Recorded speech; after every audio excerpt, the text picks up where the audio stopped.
Hello, on est mercredi et je vous prends pour débuter une nouvelle semaine de vlog. Je viens juste de rentrer, on est mercredi soir. J'ai une tête de presque déterrée parce que je suis allée aider mon père à rentrer du bois pour ne rien vous cacher. J'ai également tenté de vous prendre hier pour débuter ce vlog, vous parler de ma lecture et je me suis rendu compte après 5 minutes de tournage qu'en fait mon stockage était plein et qu'il fallait que je fasse le ménage, donc la séquence ne s'est pas du tout enregistrée. Voilà, c'est pour vous donner un petit peu de contexte parce que je vais tenter de vous parler de mes lectures en cours. En parallèle, j'ai fait 2 achats, j'ai reçu un colis là à l'instant à la boîte aux lettres. Voilà, donc je vais tenter de vous parler de tout ça et d'essayer de répéter ce que je vous ai dit hier, même si forcément c'est un peu moins naturel parce que voilà, il faut que j'y pense. Donc pour vous parler de ma lecture en cours, je suis dans Transylvania de Nicolas Beuglet. Si vous me connaissez et que vous me suivez depuis un certain temps, vous savez que Nicolas Beuglet, c'est un auteur que j'affectionne particulièrement, même si ces dernières parutions m'ont un petit peu déçue parce que voilà, j'ai eu tellement d'attentes à la suite de la trilogie Le Cri, Complot, l'île du diable. J'ai tellement aimé cette trilogie quand je l'ai lue il y a 4-5 ans maintenant, que depuis toutes les nouvelles sorties de l'auteur, évidemment, j'ai de grosses attentes. Et jusqu'ici, ça se passe rarement comme prévu parce que voilà, il y a toujours quelque chose qui me déçoit.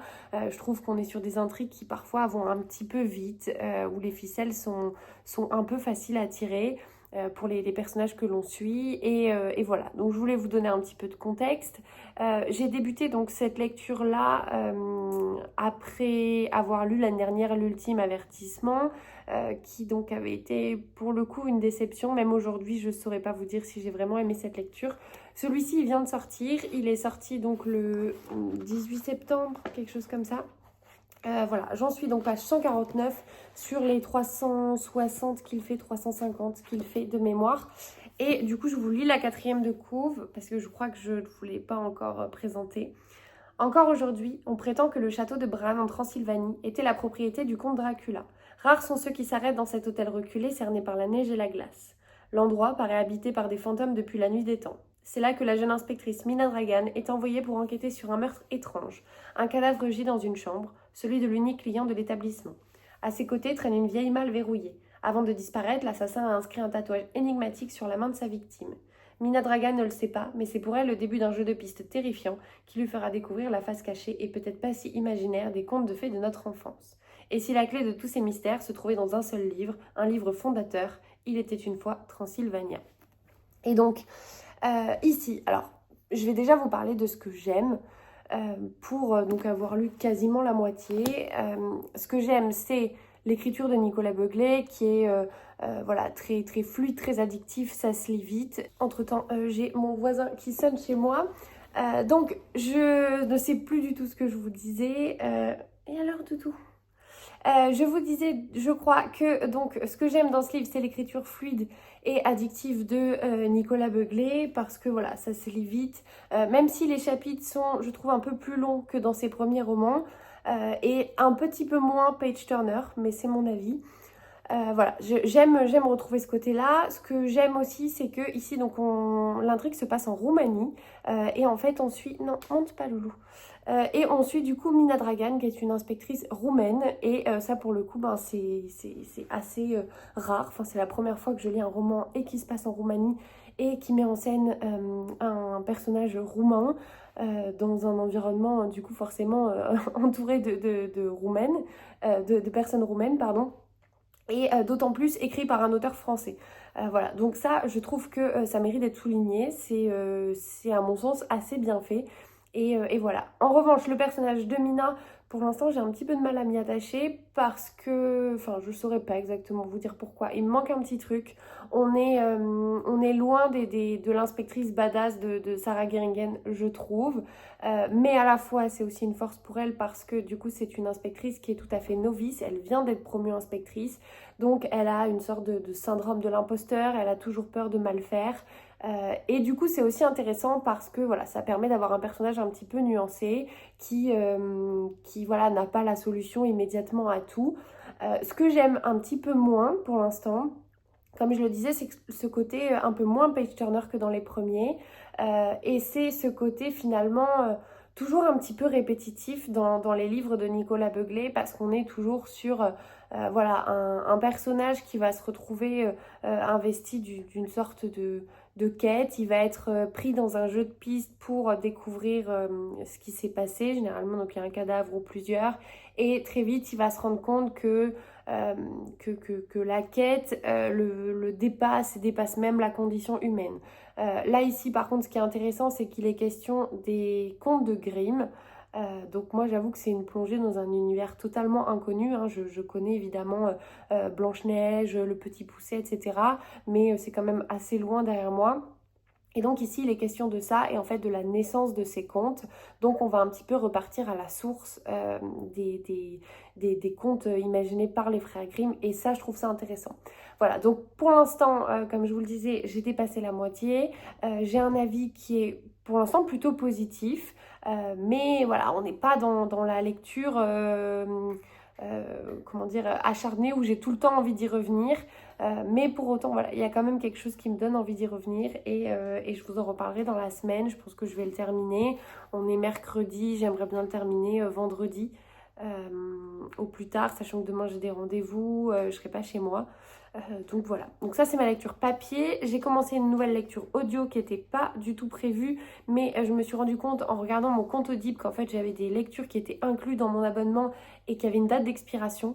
Preuve que ça fait un certain temps que je les ai prises, parce que je pense que c'était des livres offerts, parce que sur les livres normalement que vous achetez, vous n'avez pas de date d'expiration, sauf cas particulier. Et donc celui-ci expiré le 22 octobre.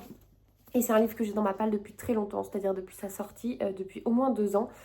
Il s'agit donc de Fatal Tempo de Randy Fugelhog, paru donc aux éditions Albin Michel, mais depuis je crois qu'il est sorti en poche. Et il s'agit de la suite de La Fille de l'air, donc dans lequel nous découvrions le personnage d'Agnes Tveit. Ça se passe en Norvège, dans la petite ville de Voss. Et donc voilà. Et donc j'avais vraiment beaucoup aimé La Fille de l'air. Et donc quand Albin Michel m'avait proposé de recevoir celui-ci, évidemment, j'avais dit oui. En parallèle, vous avez le bruit peut-être en fond de Gus qui est en train de manger ses croquettes. C'est l'heure. Donc je vous lis la 4e. La journaliste Agnes Tveit est désormais célibataire à Voss, la petite ville de son enfance. Le soir où elle a avoué à son fiancé qu'elle l'avait trompé, il a fait ses valises pour retourner à Oslo. Depuis, elle dévore de la junk food et noie son chagrin dans l'alcool, tout en travaillant à la biographie d'une des personnalités de la ville, Martha Dverberg, une grande saxophoniste.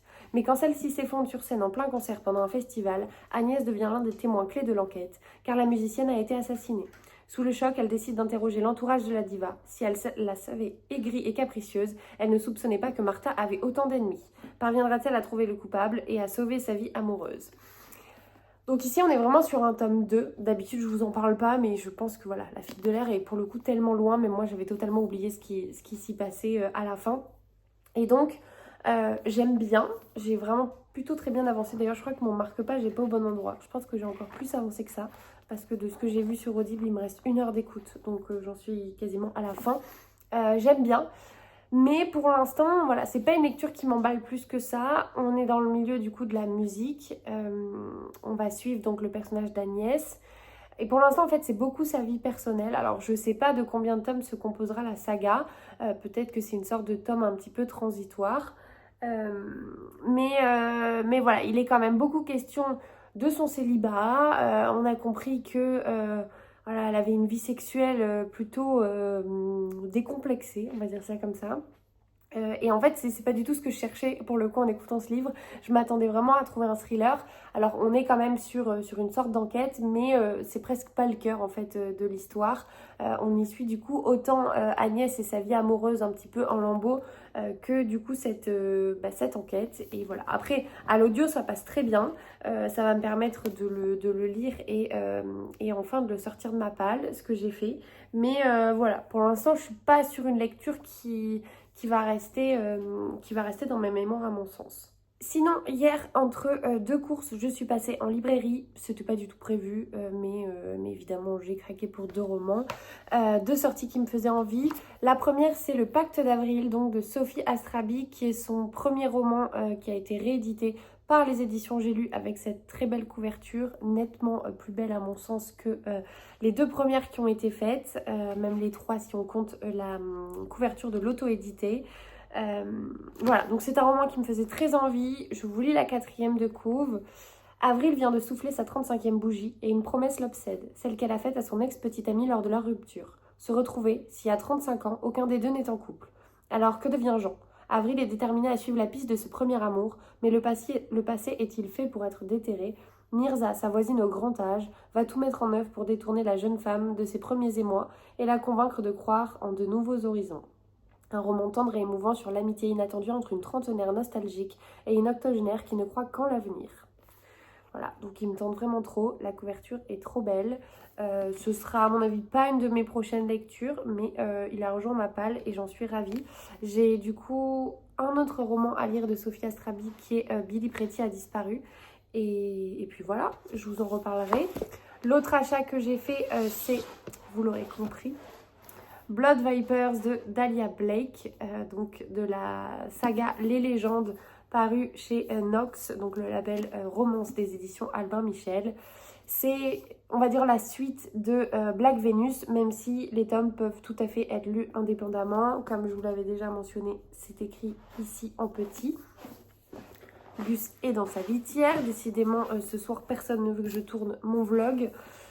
Je vous lis la 4e là aussi. On a une introduction à la fin de Black Venus sur le début de ce prochain tome. Ruby vit sa vie comme ses missions, sans attache. Même avec Diamond, son partenaire du FBI, elle refuse tout engagement, malgré leur nuit passionnée et des sentiments évidents. Mais une nouvelle mission déterminante va bouleverser leur équilibre. Les États-Unis soupçonnent l'existence d'un programme secret russe, des agents formés depuis l'enfance pour s'infiltrer dans la société américaine. Leur cible, Noah, un de ces espions présumés qu'ils doivent démasquer par tous les moyens. Ruby accepte de le séduire, certaine de pouvoir garder le contrôle. Sauf qu'il se pourrait bien que Noah trouble ses certitudes. Tiraillée entre deux hommes, de loyauté, Ruby plonge dans un jeu dangereux où les apparences sont trompeuses. Et donc apparemment celui-ci, il surpasse tous les autres. Je le vois partout sur les réseaux. Disons que voilà, s'il y a un livre à retenir de cette année dans la catégorie romance, c'est celui-ci. Vous le savez si vous avez vu mon précédent vlog que les effets d'annonce comme ça et l'engouement autour d'un roman, maintenant ça commence à me faire peur. Mais j'avoue que j'ai vu que de très bons retours dessus, donc voilà, je me le suis procuré. Je pense que je ne vais pas trop tarder à le lire. Mais entre-temps, il y a encore plein de choses qui me tentent, et notamment des romans très automnaux. Donc voilà, je pense que je le lirai d'ici la fin de l'année, en tout cas j'espère. Et sinon, j'ai reçu tout à l'heure un colis que je n'ai pas du tout ouvert. Je ne sais pas du tout ce que c'est. J'imagine que c'est un livre quand même. Oui, c'est... Ah, trop contente. J'avais totalement oublié que je l'avais demandé pour le coup, mais je suis trop contente. Donc il s'agit des Fantômes de Bascalette de Yann Botrel, paru aux éditions du Gros Caillou. Ce roman me tente vraiment beaucoup trop, surtout après les différents achats que j'ai pu faire au Gujan Thriller Festival. Je vous lis la 4e là aussi. Adrien Carl est contraint d'assurer la défense de Robert Armstrong, un homme d'affaires américain accusé d'avoir assassiné sa femme, une ancienne star du petit écran. En échange de ses services, Adrien recevra 1 million d'euros. La seule condition, ne pas quitter l'île où Armstrong vit. Mais à mesure que le procès approche, d'étranges phénomènes se produisent autour de lui. Adrien, pourtant rationnel, va devoir lutter pour ne pas sombrer dans la folie. Un polar ésotérique qui vous fera frissonner à chaque page en vous plongeant dans une atmosphère troublante aux frontières du surnaturel.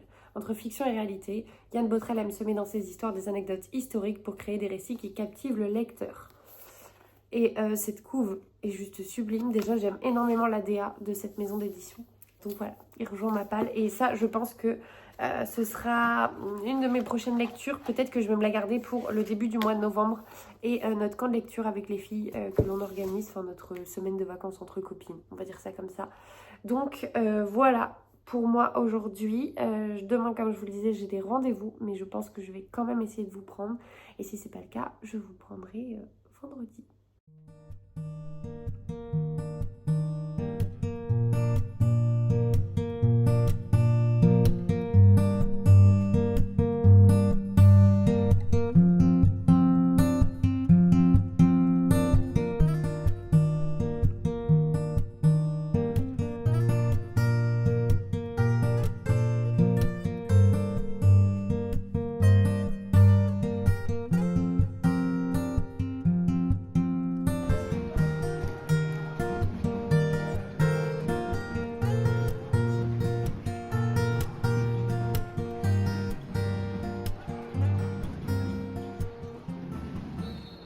Hello, on est dimanche, je vous prends pour clôturer ce tout petit vlog, mais j'ai quand même pas mal de choses à vous dire parce que je vous ai pris qu'une seule fois cette semaine. Vraiment, j'ai pas vu la semaine passée, mais j'ai l'impression que je vous dis ça à chaque fois. Je me suis mis dans ma chambre pour essayer d'être un petit peu au calme tout en ayant un peu de lumière. Donc, j'ai pas mal de choses à vous dire. Je voulais vous parler de mes lectures. Je vais commencer par la seule lecture que j'ai terminée, donc Fatal Tempo de Randy Fugelhog. Donc c'était une lecture que j'avais pris en audio, je vous en ai parlé un peu plus tôt cette semaine il me semble. Et j'ai bien aimé cette lecture, mais ce ne sera pas une lecture qui va me marquer pour plusieurs raisons. Parce que, à part à Agnès, que j'ai réussi un petit peu à me remémorer comme personnage que j'avais rencontré donc dans le tome 1 qui était la fille de l'air, j'ai pas vraiment réussi à m'attacher à ces personnages, mais j'ai trouvé quand même assez sympa le twist final que j'avais un petit peu vu venir, mais voilà, j'ai trouvé ça sympa. Pour autant, c'est pas un roman qui m'a embarqué comme peuvent le faire d'autres thrillers, mais j'ai passé un bon moment. Il est sorti en poche. Comme je vous disais, donc il est question ici du milieu de la musique et notamment d'un festival de musique, festival de jazz qui va accueillir une saxophoniste. Et il se trouve que cette saxophoniste va décéder en pleine représentation. Et donc la journaliste Agnès Veit va décider d'enquêter un petit peu sur cette mort assez suspecte. Et elle a la particularité qu'elle avait un lien avec la victime puisqu'elle était en charge de rédiger sa biographie. Voilà, pour vous faire le topo, je vous en ai déjà parlé, mais voilà, ça se lit bien. Je suis ravie de l'avoir pris en audio parce que je pense que je me serais peut-être un petit peu ennuyée. Pour autant, enfin, il se passe des choses, mais il y a beaucoup de personnages. Voilà, j'ai pas eu d'attachement particulier, mais vu que je l'ai écouté en audio, je l'ai écouté en assez peu de temps.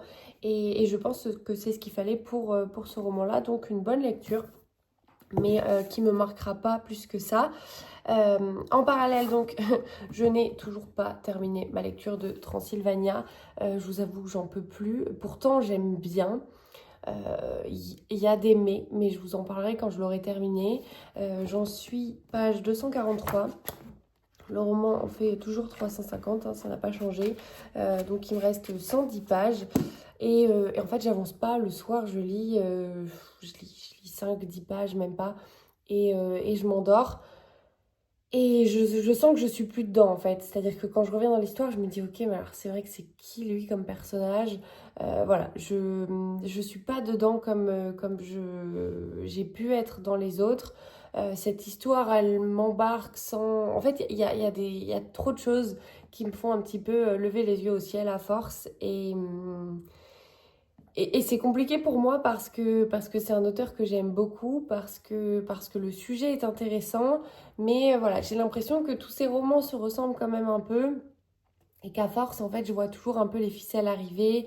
Il y a des choses qui sont un peu grosses, il y a des choses qui sont pas toujours très crédibles. On va suivre en fait l'inspectrice, mais elle arrive à faire des choses juste extraordinaires d'une manière. Enfin, elle a beaucoup de chance en fait, j'exagère, mais elle toque à la porte. La personne qui est là va la renseigner et pouvoir lui donner l'information qui va faire avancer son enquête. Enfin, voilà, c'est plein de choses. C'est agréable à lire parce que du coup, c'est satisfaisant. On avance, il y a plein de rebondissements, mais d'un point de vue crédibilité, je trouve que c'est pas toujours très, très crédible, très tangible. Voilà. Pareil, le personnage de Mina, enfin après c'est mon avis, hein. Le personnage de Mina, donc depuis le début, elle enquête, elle est toute seule. Et plusieurs fois, on a voulu lui refourguer des forces spéciales, des renforts en fait des différentes armées qui arriveraient. Mais non, elle arrive à continuer à être toute seule, alors que c'est une enquête qui a pris des proportions énormes. Elle reste enquêtée toute seule, voilà. Et elle est capable de dire à des soldats de l'armée allemande, bah en fait, ouais, toi tu vas faire ça, toi tu vas faire ça, et ensuite vous me laissez toute seule parce que c'est moi qui commande. Mais en fait, dans la réalité, je sais pas, je travaille pas ni dans la police, ni dans la gendarmerie, ni même dans l'armée, mais ça me paraît pas très cohérent en fait, enfin, sur une enquête aussi aussi énorme que celle-ci, aussi mondiale que celle-ci, d'avoir une seule inspectrice, qui plus est une inspectrice débutante qui enquête. Enfin voilà, il y a plein de petits trucs comme ça qui font que je passe un bon moment, mais il y a ça qui me gêne un peu. Bref, je continue ma lecture et je vous en parlerai peut-être quand je l'aurai terminé, mais pour l'instant vous connaissez mon avis. Après, ce qui est toujours très efficace dans les romans de Nicolas Beuglet, c'est que voilà, on a beaucoup de suspense. Comme je disais, on a beaucoup d'action, on a un rythme qui est toujours, voilà, quand même, je vais pas dire effréné parce que je trouve que sur celui-ci, il y a moins de rythme que sur les précédents. Les chapitres déjà sont un peu plus longs, mais ça, je vous en ai déjà parlé. Donc en fait, d'un point de vue lecture, par exemple, le soir, je m'endors en plein milieu d'un chapitre. J'arrive même pas à aller au bout, en fait, tellement je suis fatiguée. Et du coup, c'est un peu frustrant parce que le lendemain, quand je reprends ma lecture, ou quelques heures après, quand je reprends ma lecture, je me dis, mais ah oui, c'est vrai que j'en étais là. Ah oui, ok, il s'était passé ça. Et parfois, je dois relire les 2 pages en arrière pour revenir dans ma lecture. Bref, voilà. Donc ça, c'est ma lecture en cours. Vraiment, il faut que je le termine. Il faut que je le termine aujourd'hui pour la simple et bonne raison que... alors, j'ai commencé une autre lecture en parallèle. Alors, celle-ci, par contre, c'est un bonbon. Je me régale. Et je comprends pourquoi, du coup, je n'avance pas dans Transylvania. Parce qu'en fait, j'ai envie de retourner qu'à une seule lecture. Et c'est celle-ci. Donc ça y est, j'ai débuté Rewitched de Lucy Jane Wood, donc qui est le premier roman de Cozy Fantasy que j'ai acheté, que je vous avais présenté dans le vlog dédié justement à tous ces achats de Cozy Fantasy que j'ai fait en très peu de temps. Et vraiment, je ne suis absolument pas déçue. Pour l'instant, je me régale. Ce livre est un bonbon. Ici, nous allons suivre donc... comment elle s'appelle déjà? Belle, pardon. Belle ou Bella? Belle. Oui, Belle. Nous allons suivre donc Belle. Belle qui est une jeune femme qui vit dans le monde des noms magiques, donc dans notre monde, tout ce qu'il y a de plus classique jusque-là. Elle est employée dans une librairie qui s'appelle Lunar Books.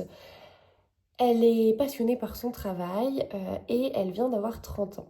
Et le jour de ses 30 ans, elle va être... Et donc il faut savoir que Belle, évidemment, c'est sa particularité, est une sorcière. Elle a donc des pouvoirs qu'elle s'efforce de cacher à son entourage, à ses amis, sa colocataire, son entourage professionnel. En fait, les seules personnes qui savent que Belle est une sorcière sont sa famille et donc voilà, sa mère, sa grand-mère qui était là, etc. Enfin voilà, sa famille. Et donc au quotidien, Belle va s'efforcer de cacher ses pouvoirs, mais elle va quand même s'en servir un petit peu. Par exemple, quand elle est toute seule chez elle, elle va d'un petit coup de doigt se préparer son thé à distance et faire en sorte que son thé arrive directement dans sa main chaud, prêt à boire. Voilà, pas mal de petits sortilèges comme ça qu'elle utilise, mais toujours en toute discrétion. Et le jour de ses 30 ans, elle va se retrouver dans une situation assez compliquée puisque une personne va venir la voir et va lui expliquer que, étant donné que maintenant elle a 30 ans, il va falloir qu'elle prouve sa valeur à son coven, donc en fait un ensemble de sorciers qui va décider si ce qu'elle a fait jusqu'ici de ses pouvoirs et ce qu'elle compte faire de ses pouvoirs sur les années à venir va mériter qu'elle garde ses pouvoirs, tout simplement. Et donc, il va falloir qu'elle prouve sa valeur. Évidemment, rien ne va se passer comme prévu. Elle va se retrouver à devoir faire plusieurs choses pour être capable de prouver qu'elle mérite de conserver ses pouvoirs. Et franchement, voilà, c'est tout doux. Il est question ici d'amitié, de magie, mais de magie toute douce. On n'est pas sur quelque chose de violent, on est sur un univers vraiment très cosy. Enfin, c'est exactement ce que je cherchais. C'est tout mignon. On n'est pas sur une intrigue, il n'y a pas de quête, il n'y a pas de... Il n'y a pas 1 milliard de rebondissements, mais franchement, je me régale, c'est exactement ce que je cherchais. C'est tout à fait ce que j'avais en tête quand j'ai acheté ce livre, et donc pour l'instant, c'est tout à fait à la hauteur. J'ai plutôt bien avancé. J'en suis page 200 sur un roman qui fait 510 pages. Et donc, le projet, c'est de terminer ces 2 lectures. Je ne sais pas si je vais y arriver cet après-midi, parce que demain on est lundi, je vous filmerai ça dans un autre vlog.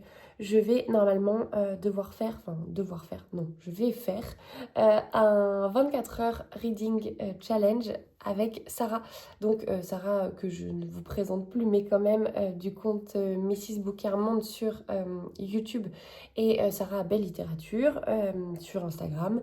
Et donc en fait on va faire une lecture commune sur le titre La Petite Boutique de Sortilèges, qui est là aussi un autre roman de Cozy Fantasy que j'ai acheté en même temps quasiment que j'ai acheté celui-ci, qui m'avait été conseillé par l'elfe magique de Cultura. Et voilà, donc on va faire une lecture commune sur la journée. L'objectif étant de le lire dans la journée. Ça fait très très très longtemps que j'ai pas fait ça, que j'ai pas lu notamment 5-6 heures d'affilée. Et donc ça va être un petit peu le projet de notre journée de demain qu'on va essayer de filmer chacune de notre côté pour pouvoir vous faire un vlog en collab. Donc ce qui est plutôt très chouette je trouve. Et donc forcément ça implique que je sois à jour dans mes lectures et que j'ai terminé tout ça. Voilà, je voulais vous présenter 2 livres également que j'ai achetés hier, puisque je pense que vous avez vu que j'ai fait un petit passage en librairie. Je vais pas m'étendre dessus, mais c'était 2 sorties qui me faisaient envie parce que ils viennent de sortir en poche. Le premier du coup c'est La femme de ménage voit tout, donc le tome 3 qui vient de sortir en poche. Je vais pas vous en parler parce que voilà, tout simplement c'est un tome 3, parce que je pense que j'ai plus besoin de présenter cette saga qu'on voit littéralement partout en librairie. Et puis voilà, j'ai lu les 2 précédents. Je pense que je l'ai plus acheté, alors c'est pour moi, mais je l'ai plus acheté parce que notamment ma mère a beaucoup aimé les tomes 1 et 2 et que du coup je vais lui prêter. Je l'aurai aussi puisque je les ai en poche jusque-là. Mais ce sera pas du tout une de mes prochaines lectures, en tout cas je pense pas. Et par contre l'autre sortie qui me faisait hyper envie, c'est celui-ci. C'est La librairie des chats noirs de Pier Giorgio Puglisi, donc aux éditions Gallmeister, enfin aux éditions Totem, qui vient de sortir en poche. Celui-ci me faisait vraiment trop envie. Donc je vous lis la 4e de co. Et puis Pier Giorgio Puglisi, c'est un auteur que j'ai découvert très récemment, cette année, en début d'année, en lisant notamment Le Chant des Innocents. J'ai du coup acheté par la suite tous ses autres romans, c'est-à-dire L'île des âmes, La 7e lune, il m'en manque un autre, enfin voilà, je les ai tous achetés et je ne les ai pas encore lus. Mais du coup celui-ci c'est un premier tome d'une autre saga qui sera différente des autres, qui mettra en scène d'autres personnages. 1 minute, pas une seconde de plus, c'est le temps dont dispose la proie d'un assassin sadique pour prendre une terrible décision.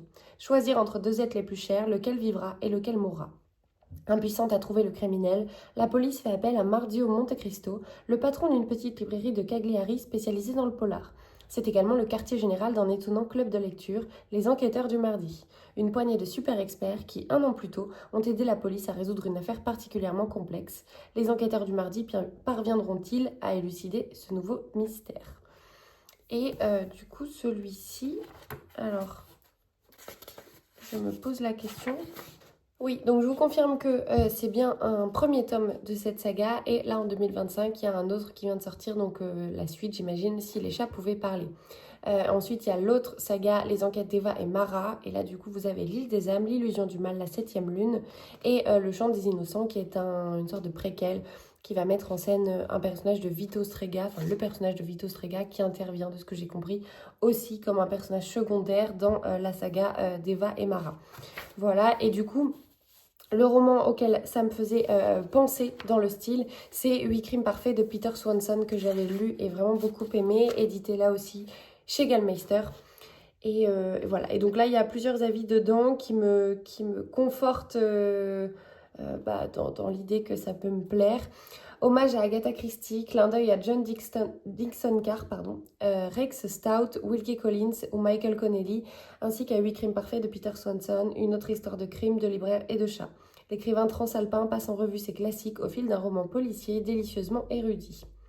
Hommage à la littérature policière, ce court roman mêle l'humour et la verve des cozy mystery à la violence froide de certains polars et thrillers. Voilà, ça me fait beaucoup trop envie. Il est plutôt court, il fait 250 pages, un petit peu plus, 253. Donc je pense ça pour le coup que ce sera une de mes lectures d'automne. Mais du coup, je vous en reparlerai bien évidemment quand je le commencerai. Là déjà, j'ai pas mal de lectures à venir et pas mal de choses qui me tentent. Vous avez un petit invité là qui vient se montrer avant que je clôture ce vlog, puisque du coup je m'arrête ici. J'espère que vous avez passé un agréable moment, même si court, en ma compagnie, que vous avez trouvé de nouvelles suggestions de lecture. Je tenais vraiment à vous remercier pour l'accueil que vous avez réservé au dernier vlog. et notamment à mon avis sur le Pumpkin Spice Café où je pense qu'on a plutôt été unanime. Il y a quand même quelques personnes qui l'ont apprécié, mais globalement, voilà, vous avez partagé mon retour, donc merci déjà pour tous vos commentaires. Comme toujours, je vous souhaite une merveilleuse semaine, de très belles découvertes, un bon dimanche si vous visionnez cette vidéo aujourd'hui, et je vous dis à la prochaine.